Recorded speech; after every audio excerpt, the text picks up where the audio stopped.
Christian parenting. You just don't get it. You don't understand.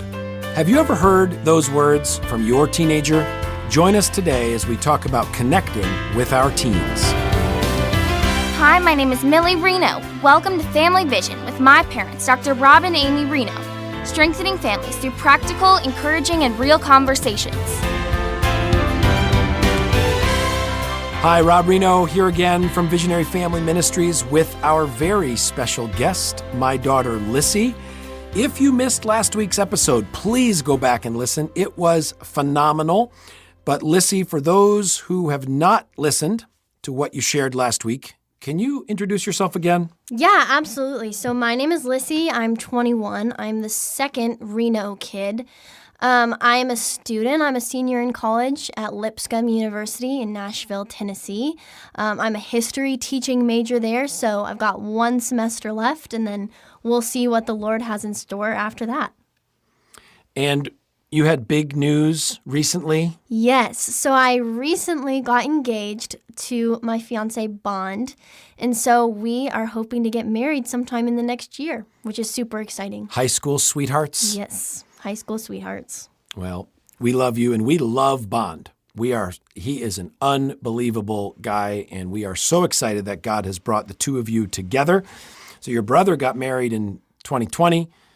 You're going to get married, God willing, in 2021. Fingers so crossed. Here we go. And I will tell you, there is already a difference between father of the groom and father of the bride.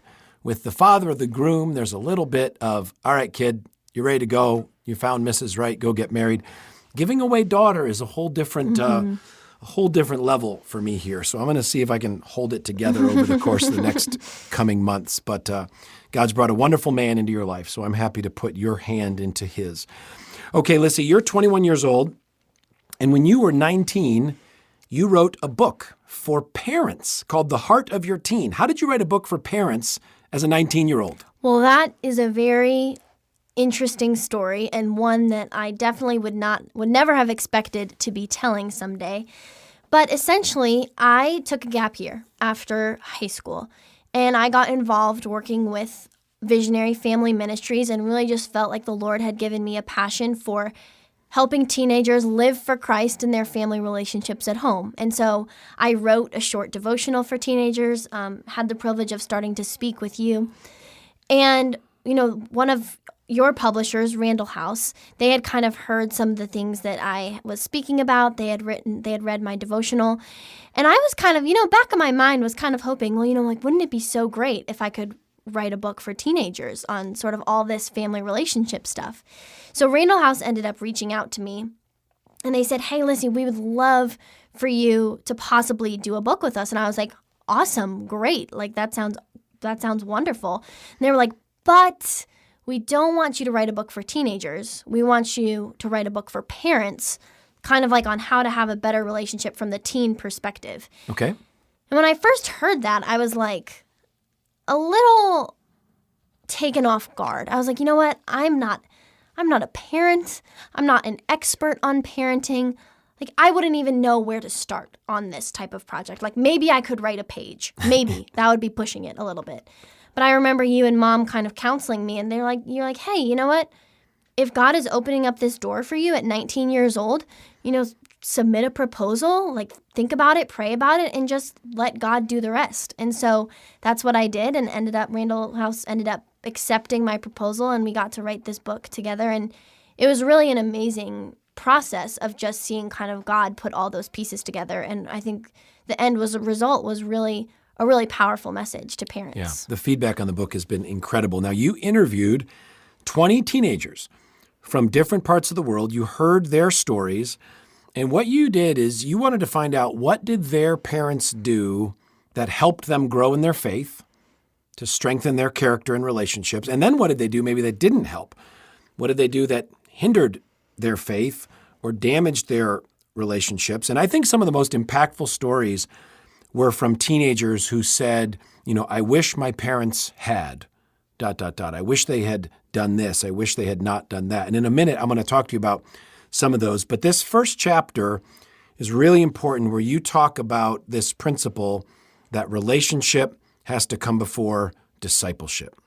Absolutely. And, I think one of the most powerful things about this project was this process of interviewing teenagers because, my own experience growing up in our household, I didn't feel like was enough to sort of cover this whole issue. And so I wanted to get as many different perspectives as possible when it came to writing this book. And so, as I'm talking to teenagers and just asking like, hey, what did your parents do really well while you were in high school? And, what are some things that maybe weren't so good, maybe could have been done differently?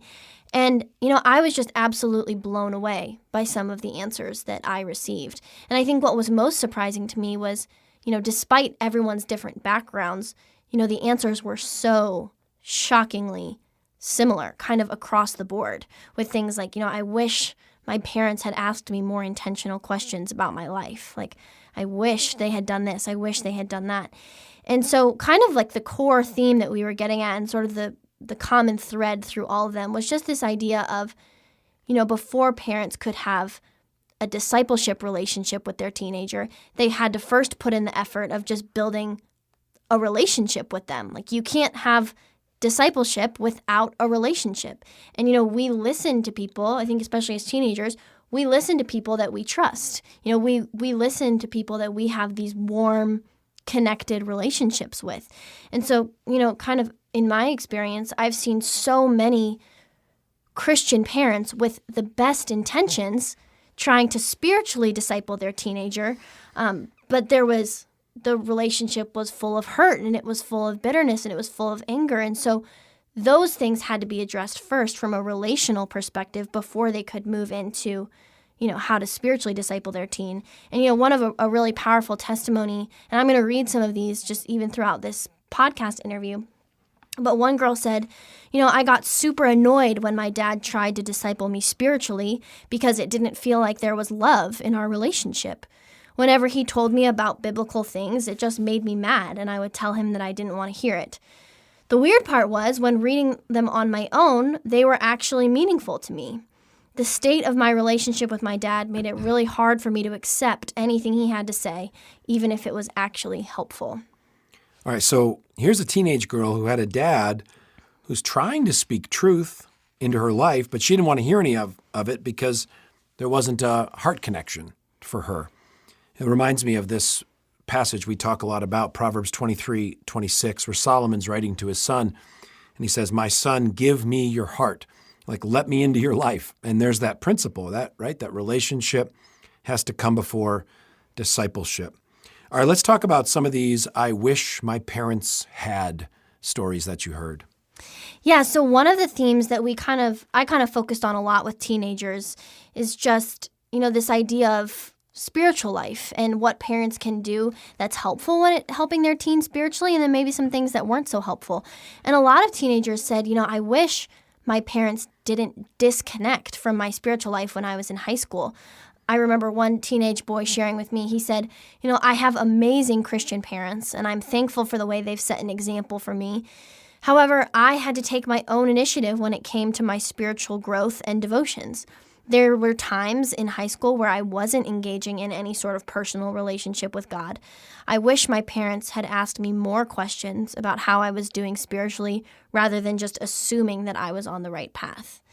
And, I think there's kind of, in this area, parents can either fall into like two pitfalls, I feel like. There's sort of the side of, maybe not asking enough, maybe not, sort of stepping back and not asking enough questions. And then there's also the side of maybe asking a little bit too much. And so I think a good indicator, kind of like what we were talking about before, is that, if you're trying to bring up spiritual things with your teenager and their instant reaction is annoyance or anger, or you can just tell that they're a little bristly about it, what I would encourage you is, maybe you don't have a spiritual problem, but you have a relational problem that needs to be addressed.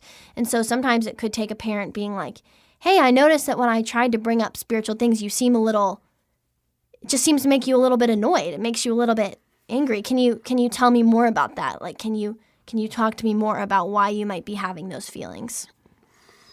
What's interesting, I think that what we normally hear is that parents are way too involved, way too controlling, way too micromanaging. And you did have some stories in the book with that negative pattern. But it seemed like the majority were saying that these teenagers were saying that they wish their parents were more involved spiritually or had continued spiritual conversations with them. And in fact, one of the main threads that you discovered was this feeling that teenagers had that their parents connected with them one way when they were younger, but now differently as teenagers. Talk about that.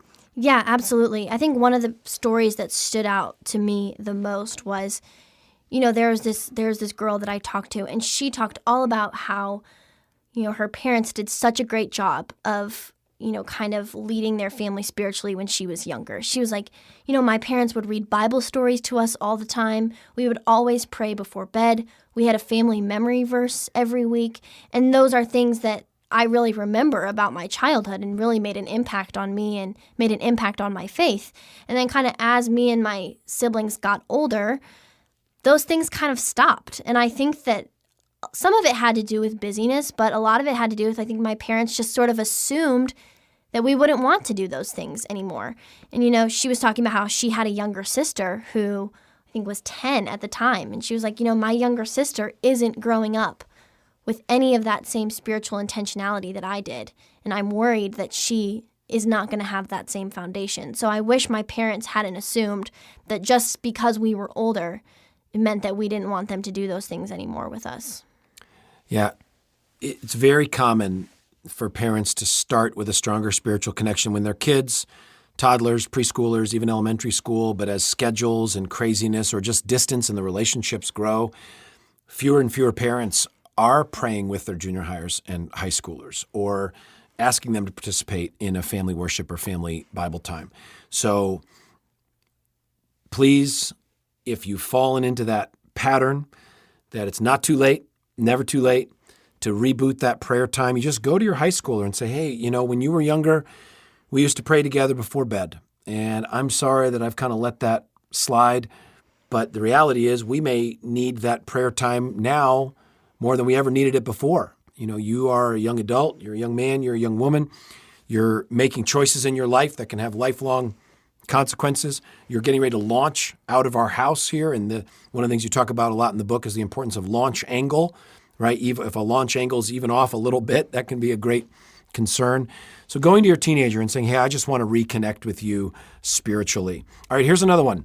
I wish my parents had given me more accountability with social media. Now, again, that sounds like the total opposite of what I would expect. I would expect, Mom, Dad, get out of my life. It's my phone. I can do what I want. Yeah, absolutely. Well, this was such an interesting topic because really, my generation is one of the first generations to grow up in this world of social media. And for a lot of parents, it's hard to navigate that with their kid. It's hard to navigate something that they didn't have when they were growing up. And it's a whole new world of communication and exposure. And there's so many different layers. And we could talk about, the benefits of social media and the negatives of social media. I really believe there are both positives and negatives to that. And I think that could be a really important conversation to have with your teenager. We should do that in a future episode, too. Absolutely. Kind of working through, there are negatives about it, but there's also a lot of positives, too. So let's talk about both.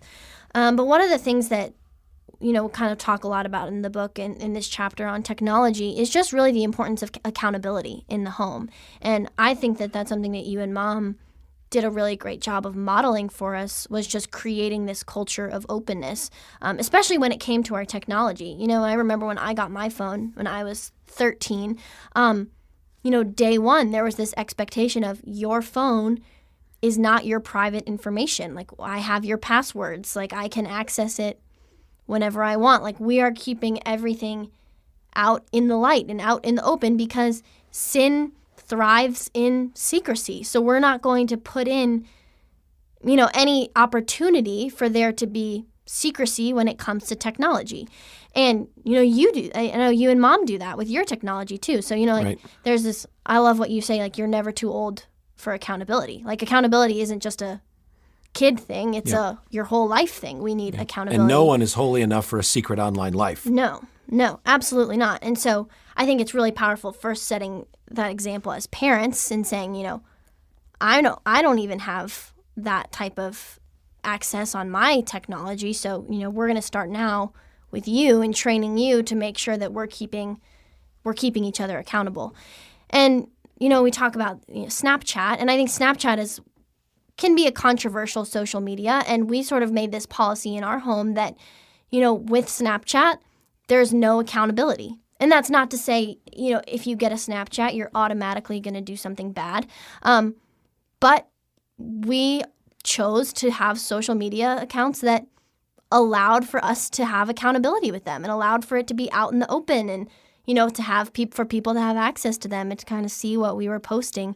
And so for that reason, I was really grateful not to have a Snapchat in high school. And even talking with teenagers, one of the most interesting things that just so surprised me was I asked them, I think this was a question I asked almost everybody, but I was like, hey, I want you to imagine that you are the parent of a middle schooler and, they just get their phone. Are you going to would you let them get social media? And 100% across the board, they were like, absolutely not.